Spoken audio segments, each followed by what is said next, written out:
నమస్కారం. రేపటి ఆశల వారధి యువకు స్వాగతం. ఇద్దరు అంధులు జీవితమంతా చీకటే అనుకోలేదు. వెలుగు వైపు ఒక్కో అడుగు వేశారు. జీవితాన్ని ప్రతి దశలో మార్చుకున్నారు. చివరకు అనుకున్న లక్ష్యానికి చేరుకున్నారు. వందల్లో పోస్టులు ఉండి లక్షల్లో పోటీ పడే బ్యాంకు కొలువును సాధించారు. వారి విజయగాథ ఈ కథనంలో చూద్దాం. సాధించాలనే తపన ఉండాలే కాని సాధ్యం కానిది ఏదీ లేదని నిరూపిస్తారు ఈ ఇద్దరు అంధులు. జీవితంలో రాణించాలనే వారి తపన వారిని బ్యాంకు అధికారులను చేసింది.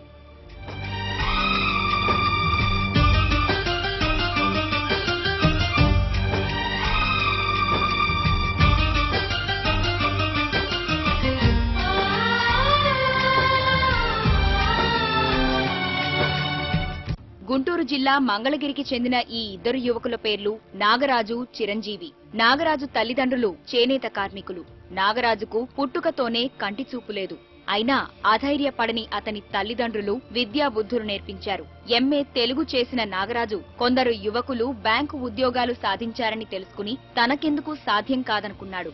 విజయవాడలోని శ్రీధర్ సిసిఈ శిక్షణా సంస్థ డైరెక్టర్ శ్రీధర్ ప్రోత్సాహంతో ఐబీపీఎస్ లో ఉత్తీర్ణుడయ్యాడు.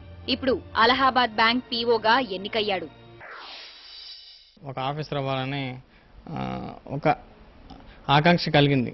అప్పుడు ఏం చేశానంటే నేను వెంటనే ఈ శ్రీధర్ సిసిఏ పేరు మా ఫ్రెండ్ తను చెప్పారండి.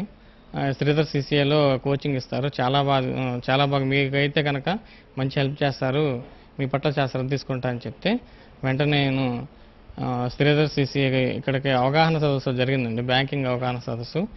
ఆ అవగాహన సదస్సులో శ్రీధర్ గారిని కలిసి మేము ఇట్లా ఒక బ్యాంక్ ఆఫీసర్ అవ్వాలనుకుంటున్నామండి. అది మాకు ఎలా అంటే సార్ ఒక్కటే చెప్పారు, మీకు గన్ షాట్లో మిమ్మల్ని ఒక స్టేజ్ చేరుస్తాను, నేను మీకు మాట ఇస్తాను ముందుగానే, ఆ మాటను నేను నిలబెట్టుకుంటాను, దాని ప్రకారంగా మీరు ఇక్కడ వరకు రావడం చాలా చాలా గ్రేటు, ఈ కొద్దిపాటి దూరాన్ని కూడా మేము అధిగమించి మీకు ఒక స్థానాన్ని కల్పిస్తామని చెప్పేసి అప్పుడు అన్నారు. వెంటనే అలహాబాద్ బ్యాంక్ పీఓగా సెలెక్ట్ అయ్యాను సార్ నేను. ఇక చిరంజీవిది ఇదే కథ. కానీ నాగరాజులాగా చిరంజీవికి పుట్టుకతో అంధత్వం లేదు. 8 ఏళ్ల వరకు కంటి చూపు బాగానే ఉంది. ఆ తర్వాత రెటీనా సమస్య వచ్చి కంటి చూపు కోల్పోయాడు.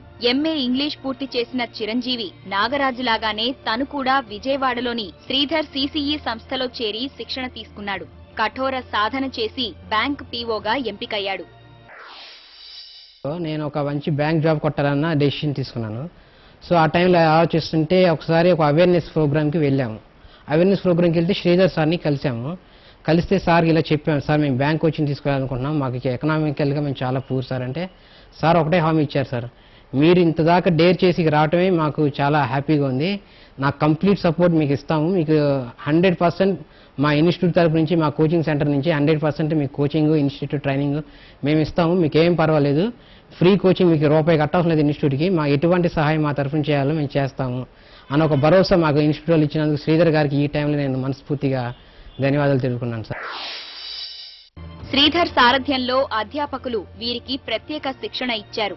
తమ శ్రమ ఫలించి ఇద్దరు ప్రొబేషనరీ అధికారులుగా ఎంపికవ్వడంపై ఆయన సంతోషం వ్యక్తం చేశారు. అంధులు అనేది సాధించలేరు అనే విషయాన్ని వాళ్ళు పక్కన పెట్టి ఎంతో కష్టపడి వాళ్ళకు ఉన్నటువంటి ఆ వైకల్యాన్ని మర్చిపోయి వాళ్ళు క్లాసులకు అటెండ్ అయినటువంటి విధానం కానీ, వాళ్ళు మమ్మల్ని డౌట్స్ అడిగి క్లారిఫై చేసుకున్నటువంటి విధానం కానీ చాలా చాలా కష్టపడి తీసుకొచ్చారు.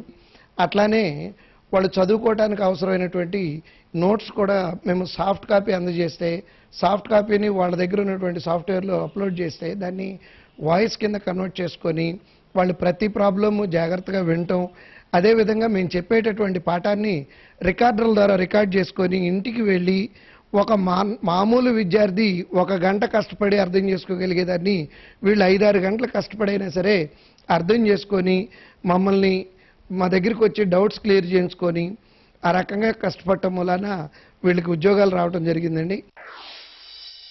అవకాశాలు లేవని రావని బాధపడుతూ కూర్చుంటే ఏదీ సాధ్యం కాదనడానికి వీరిద్దరి జీవితాలే నిదర్శనం. విజయం సాధించాలంటే ముందు ఓ అడుగు వేయమంటోంది వీరి జీవిత అనుభవం.